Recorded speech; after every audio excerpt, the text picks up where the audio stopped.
Hey folks, I know you've been waiting for a couple of videos for this, and I apologize about that. I'm not quite sure how this got away from us. It is really exciting for us. Unfortunately, we just had so much going on, this kind of just slipped us. But wanted to take a moment and show you.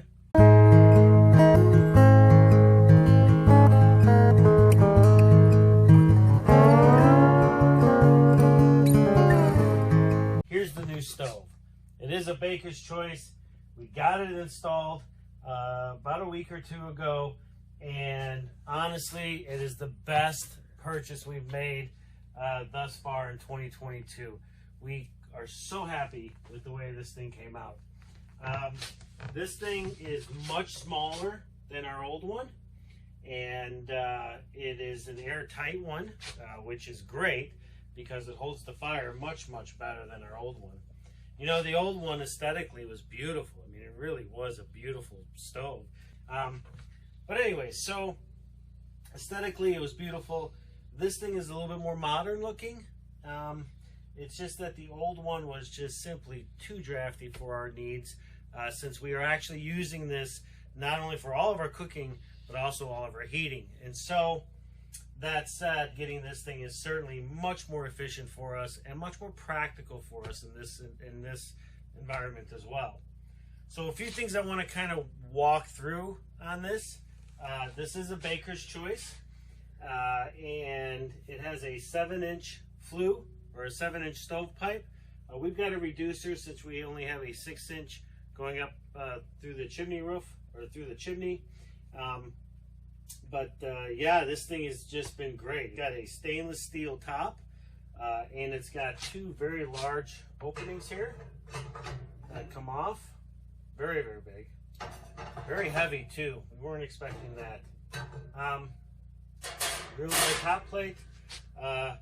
And if you are interested, this is a great place to put your gloves to warm them up. I am speaking from personal experience on that. Okay, so let's get to what we've got going on here. This is the firebox. It is a large firebox, much bigger than the cast iron one that we had. And this one does have fire bricks, which is really nice. We do run this just about 24 hours a day right now to heat up the cabin. And it does not go through nearly as much wood as the old one does, primarily because the old one was so drafty. Down here is the ash box, and then in here is the oven. Now, the thing about the oven, this was a big draw for us in the sense that on the old stove, we call it inexperience, call it the stove itself, for whatever reason, we weren't able to use the stove because we weren't able to control the heat very well. Well, this one is much different. It is a game changer for us. Jen has cooked more stuff in this stove in the last week and a half than we've cooked in a stove in over 8 months since we've been here in Maine. It is just very easy to use, and we absolutely love it. Now, having said all that, we are going to do a video on this a little bit more in depth later after we've had some experience on it, kind of give you the pros and cons of what we've seen with using this, and you know, that'll come at some point, you know, later down the line. But we did want to just give you guys a kind of a snapshot of what it looks like now that it's installed, and let you know that we absolutely love it. So, Baker's Choice, awesome. Let's go do some work.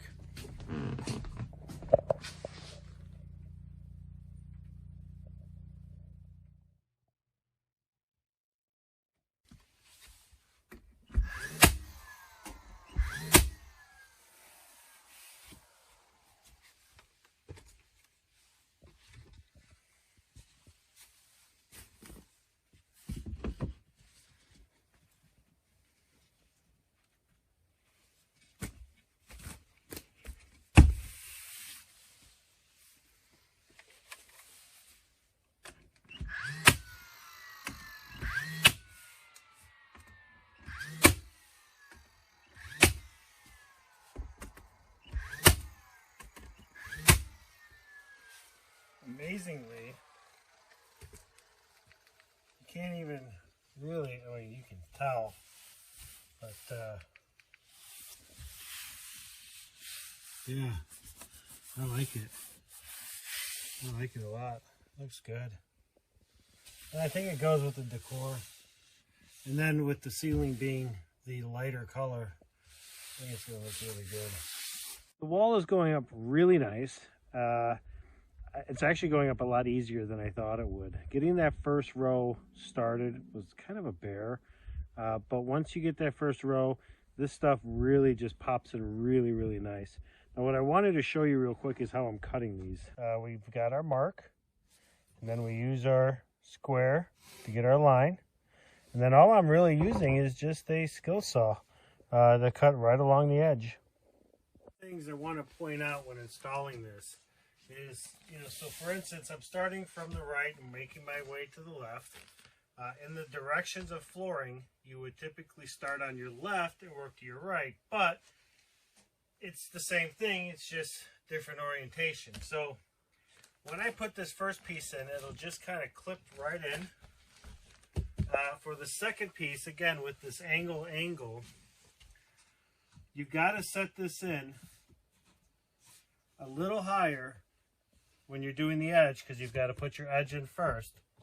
So you want to make sure that this seam is flush, and then you're going to push it in, but you want to make sure that you're leaving a little bit, this is a little higher than the piece you're going into. And I'll show you why in just a second. So once you're in there, you can get either a small 2x4, or I like this little tool. It has a little groove that sits right on the tongue, right there. But as you can see, now you've got this gap.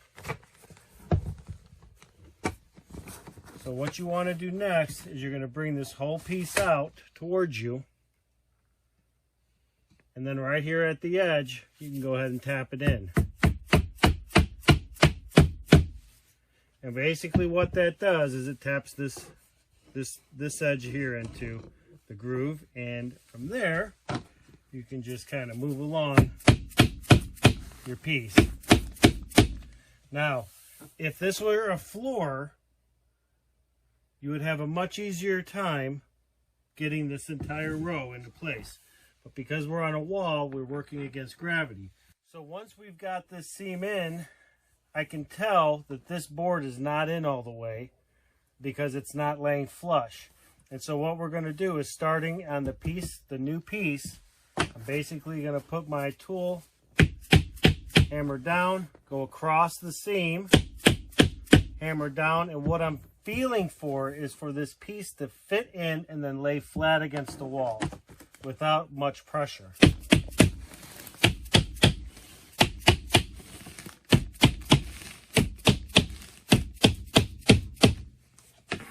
Okay, so somewhere along that line, it definitely fit and sat better. And now this is laying up against the wall pretty good. And from here, now we'll just brad nail it.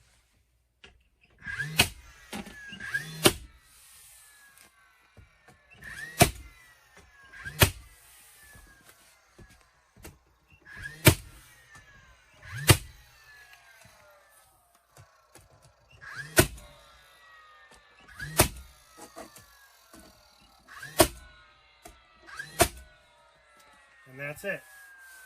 You get a nice seam here at the edge, and you get a nice seam here on the length. Hey folks, it is a beautiful day today, and we are getting ready to take the dogs for a little walk. So with the temperatures we've had, we've got a lot of snow melting. And that snow turns to ice as it melts, and so we've got a bunch of ash here in our driveway area. And right outside the driveway area, it is really mushy. Sunka loves it, and Wickle loves it.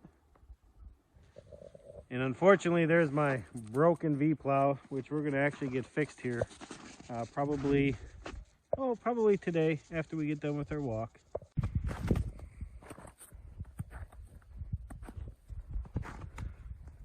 These dogs just love the snow. When we lived back in Wakanda, we would take them to the state park when it snowed and let them off leash because nobody would come out there. And holy smokes, they just loved running outside in the snow. As long as the temperatures aren't too cold, they can do pretty well. But when the temperatures get a little colder, then their paws get cold and, well, they don't like being outside much. So, but with days like today when it's as warm as it is, they're doing just fine. So one of the things I've noticed here is we don't see a lot of footprints in the snow, at least not in the last couple of weeks. You know, we've had all this really big snow. There's hardly any footprints in the ground or in the snow that you see. I don't know if that's just because the animals just kind of hibernate out, or we really literally don't have any around us.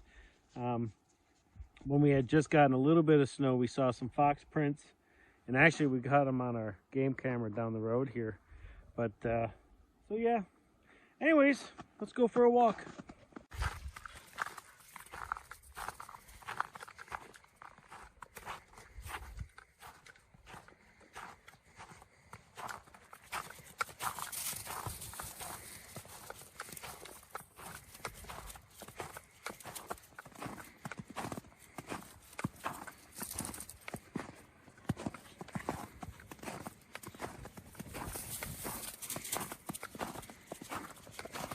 You know, it's always nice to be able to just get out and take a walk.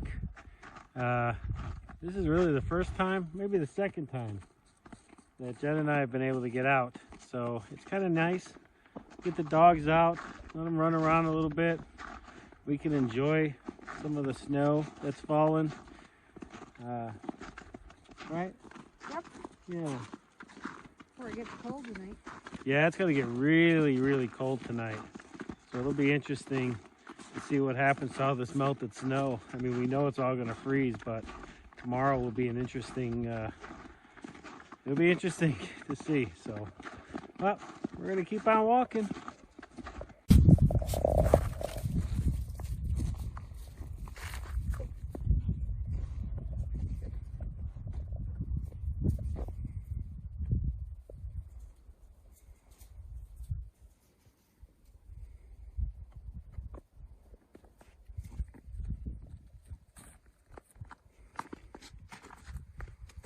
So this entire lot was logged last summer.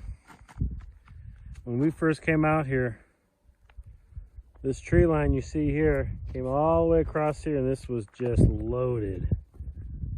And they came through here and they cut it up, logged it out. Took them a few months. Over here is where the field is. We put up our snow fence, and we are really happy with how it turned out.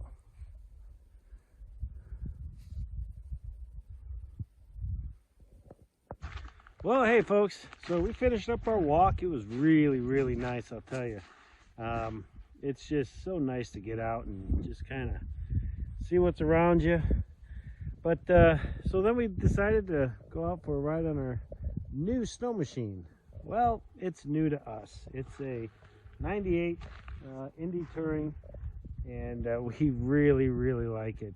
We picked it up just a few days ago, and it's much better than the others that we got. And so now we've got one that we can ride that's pretty reliable. So anyways, Jenny and I are checking our mail, and we're going to head back home and see what kind of mischief we can get into.